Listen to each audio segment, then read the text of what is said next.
किया जा रहा है और इस प्रोजेक्ट को स्त्री शक्ति के द्वारा स्टार्ट किया जाएगा और इसके साथ ही दिल्ली में ही नहीं बल्कि देश भर के अलग अलग कॉलेजेस में इसकी पढ़ाई कराई जाएगी।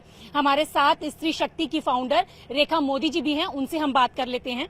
नमस्कार रेखा जी, राजनीति की पढ़ाई के लिए एक पहली बार ऐसा सुन रहे हैं कि कोई कोर्स शुरू किया जा रहा है। महिलाएं आना चाहती हैं लेकिन उन्हें पता नहीं होता, तो इस कोर्स के जरिए किस तरीके से महिलाओं को प्रशिक्षित किया जाएगा? नमस्कार, बहुत सुंदर प्रश्न आपने पूछा। देखिए, हर चीज का एक नोहाव होता है। हमारे यहाँ गांधी जी ने जो 1915 में शुरुआत की थी, औरतों को स्वतंत्रता आंदोलन से जोड़ दिया, 70 वर्ष गुजर गए हैं। हम लोग बार बार अनेक माध्यम से मांगते हैं कि स्त्रियों को एक तरह का रिजर्वेशन दें, पर वो नहीं होगा। ये बात बहुत स्पष्ट है, एटलीस्ट हमारे मन में स्पष्ट है। तो अब ये है कि अगर आपके लिए रिजर्वेशन नहीं हो रहा, तो आप स्त्रियां जो राजनीति में आ रही हैं, अगर आपके पास नो हाउ नहीं है कि किस तरह से पढ़ना चाहिए, किस तरह से देखना चाहिए, तो आप आगे कैसे बढ़िएगा। और अगर आप ज्वाइन भी कर गए, जैसे पंचायत में आज के दिन 50% भागीदारी हो रही है, और जहां वुमेन एमएलए की बात कर रहे हैं, तो अगर बंगाल में 13% है, तो नागालैंड वगैरह में 0% है। मतलब एक असमानता है। फिर कह रहे हैं कि 8% है पूरे भारत का अगर एवरेज पकड़े तो कहने का मतलब ये है कि अभी भी हम 14% लोकसभा में हैं, 11.5% राज्यसभा में हैं। तो क्या 100 वर्ष तक हम ऐसे ही बैठे रहेंगे? नहीं, हमें खुद को सशक्तित करना होगा, समझना होगा कि हम क्या कह रहे हैं। पुरुष प्रधान देश में किस तरह से हम आगे बढ़ेंगे, किस तरह से हम समझेंगे। अगर स्त्री नेतृत्व सशक्त नहीं होगा तो भारत की स्त्री किस तरह से आगे बढ़ेगी। और सशक्त नारी समृद्ध भारत। बिल्कुल, सशक्त नारी समृद्ध भारत। तो मैम, जिस तरीके से बहुत सारी महिलाएं सपना देखती हैं राजनीति में जाने का, और बहुत सारी महिलाएं राजनीति में काम भी कर रही हैं, लेकिन यहाँ पर कई बार ऐसी चीजें देखी जाती हैं, जैसे कि अगर हम मान लें कि गांव की तरफ अगर हम जाएं, तो बहुत सारी महिलाएं राजनीति में तो होती हैं लेकिन सिर्फ नाम के लिए। उनकी जो राजनीति है वो पुरुष ही चलाते हैं। तो ऐसे में ये जो प्रशिक्षण है वो कितना ज्यादा फायदेमंद होने वाला है महिलाओं के लिए? ये बहुत ही इम्पोर्टेंट है, महत्वपूर्ण है। क्योंकि पहली बात है संगठन। जब स्त्रियां संगठन बनाती हैं, जैसे आज स्त्री नेतृत्व, शी लीड्स की अगर हम बात करें, तो इसके 3 अंग हैं। एक अंग है जहां पे हम लोग डायरेक्ट कोचेस के माध्यम से अलग संस्थाओं को जोड़ करके, Indian school of democracy Delhi स्थित है, शक्ति बंगलौर में है, नेत्री भोपाल में है, सबको जोड़ा है, सबको एक मंच पे लाए, क्योंकि हमारे में विरोधाभास नहीं है। तो एक तो हुआ कि हम लोग सीधे प्रशिक्षण दें, दूसरा कॉलेजेस को इंस्पायर करें कि वो आगे बढ़ें, और तीसरा और सबसे महत्वपूर्ण है कि एक सपोर्ट सिस्टम बनाएं।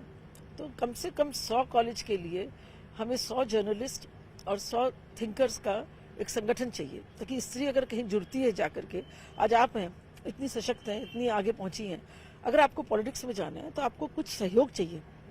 ये जो बात है ना कि पॉलिटिक्स के लिए पैसा चाहिए, हम इससे एकदम सहमत नहीं है। गांधी जी के पास कौन सा पैसा था?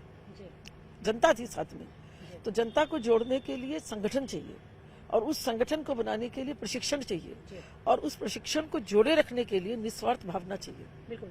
तो मैम, जिस तरीके से निस्वार्थ भावना चाहिए, संगठन चाहिए, और दिल्ली के मिरांडा हाउस कॉलेज में हर कोई पढ़ना चाहता है, और अब चूंकि पॉलिटिक्स की पढ़ाई वहाँ पर शुरू हो रही है, तो क्या लगता है कि जब ये कोर्स शुरू हो जाएगा तो जो हमारी यंग लड़कियां हैं वो कितना आगे आएंगी और कितना फायदेमंद उनके लिए होना चाहता हो पाएगा? देखिए, ये बहुत ही लंबी यात्रा है, और 3 महीने में अगर आप सोचेंगे कि कोई एडमिट होकर के एकदम से नेता बन जाएगा, जो असंभव बात है। ये एक प्रारंभ है कि उसको समझाया जाएगा क्या चीज है। छोटी सी बात बताएं, इस प्रशिक्षण के दौरान हमने सीखा कि आरएसएस में पन्ना प्रमुख बोल के एक चीज होती है। तो हमें तो मालूम नहीं था क्या है पन्ना प्रमुख। फिर समझे कि भाई ये क्या होता है पन्ना प्रमुख। तो गांवों के अंदर, शहरों के अंदर आरएसएस ने अपने काडर में एक व्यक्ति को 20 परिवारों से जोड़ रखा है। जब वोट का मुद्दा आता है तो आपको सबसे जुड़ना पड़ेगा। वोट कौन देगा? जनता देगी।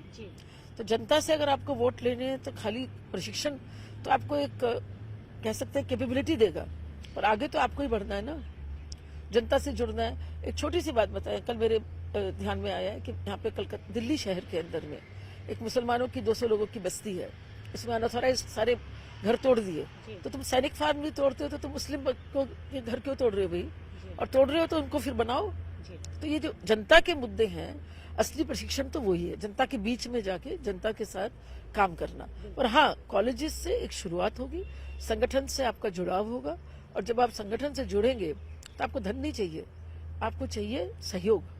तो वो जो सहयोग है स्त्री नेतृत्व का, वो आपको स्त्री नेतृत्व, जिसको इंग्लिश में बोलते हैं शी लीड्स, आपको प्रोवाइड करेगा।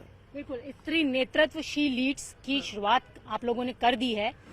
दिल्ली के कॉलेज की बात तो हो गई मैम, अगर हम बात करें बिहार, राजस्थान, उत्तर प्रदेश, क्योंकि आप भी उत्तर प्रदेश से आती हैं, तो क्या वहां पर ये जो अलग अलग राज्य हैं, उन राज्यों में भी कॉलेजेस से बात हुई है और क्या वहां पर भी शुरुआत होगी? बिल्कुल, अभी हमारे पास 4 स्टेट से खबर आई है, जी महाराष्ट्र से, नॉर्थ ईस्ट से। नॉर्थ ईस्ट में आप जानती हैं 8 स्टेट्स हैं। जी हमारा रुझान थोड़ा नॉर्थ ईस्ट की तरफ ज्यादा है, क्योंकि बहुत दुख हुआ देख करके कि कई स्टेट्स में 0 MLA हैं। जी और तीसरा हमारे पास जो खबर आई है केरल से आई है।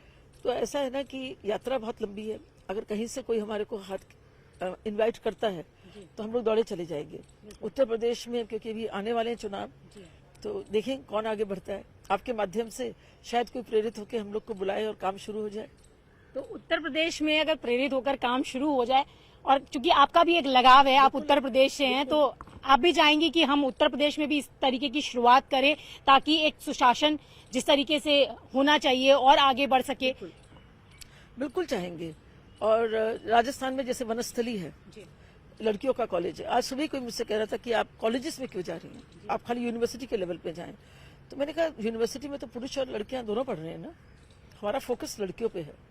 तो जैसे सोनीपत में एक यूनिवर्सिटी है, वहाँ की सुषमा यादव जी वाइस चांसलर हैं, उनके पास शायद 10-11 हजार बच्चे भी हैं, लड़कियां हैं। तो ऐसी जगह जाने का हम लोग का पहला प्रयास रहेगा। अच्छा मैम, प्रयास तो सारे पूरे भारत में है कि ज्यादा से ज्यादा इस तरीके के प्रशिक्षण की शुरुआत कॉलेजेस में की जाए। अब बात आती है मैम कि जब इस तरीके की शुरुआत की जाती है कॉलेजेस में, तो इसके लिए 3 महीने का ये पायलट प्रोजेक्ट है।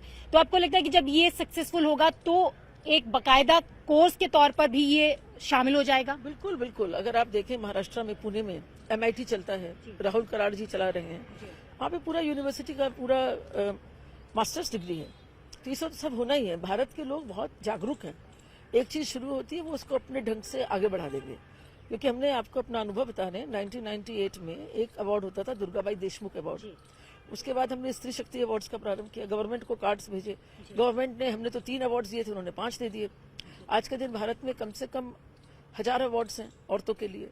तो हमारी शक्ति नहीं है कि हम पूरे भारत में छाएंगे, पर भारतवासियों में जरूर ये शक्ति है। बिल्कुल, भारतवासियों में पूरी शक्ति है और सशक्तिकरण की बात हम कर रहे हैं। तो मैम, जिस तरीके से महिलाएं आगे आ रही हैं, चाहे हम सदन की बात कर लें, संसद की बात कर लें, विधानसभा की बात कर लें, महिलाओं की भागीदारी जो है वो लगातार बढ़ रही है। और इस कोर्स के माध्यम से क्या लगता है कि और ज्यादा परसेंटेज में अब महिलाएं पॉलिटिक्स में आ पाएंगी इस प्रशिक्षण को लेने के बाद? बिल्कुल। देखिए 2024 में जनरल चुनाव आ रहे हैं, तो सब तरह से तैयारी हो रही है, स्त्रियां भी अपनी तैयारी कर रही हैं। और मैं तो पूरी तरह से समर्पित हूँ, तन मन धन। और हमारे साथ कई लोग और स्त्रियां हैं जो जुड़ेंगी तन मन धन से। और हम खाली पैसा नहीं मांग रहे लोगों से, समय मांग रहे हैं, आपसे भी मांगते हैं। आप भी जुड़िए और आपके माध्यम से जो आपके लोग सुन रहे हैं वो भी जुड़ें। और अगर हमसे ना जुड़ सकें तो इस आइडिया को लेके अपनी तरह से एक आइडिया बना लें, ताकि पूरे भारत में चुनाव के पहले एक तरह का सशक्तिकरण हो जाए। और आज के दिन मीडिया बहुत पावरफुल है, तो मैंने ये भी कहा है कि जो स्त्री हैं मीडिया में छाई हुई हैं, तो वो खुद ही सशक्तिकरण करें, तो राजनीतिक दल खुद ही पीछे भागे भागे आएंगे।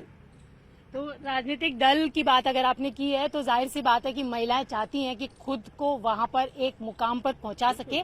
तो ऐसे में ये कोर्स बहुत ज्यादा फायदेमंद होगा। बिल्कुल होगा। और हर चीज का नोहाव होता है, मतलब ये सोचना कि हम ऐसे ही पहुंच जाएंगे, ऐसे नहीं होता है। और भारत विश्व का प्रथम राष्ट्र होगा जो इतना बड़े स्तर पे चला रहा है।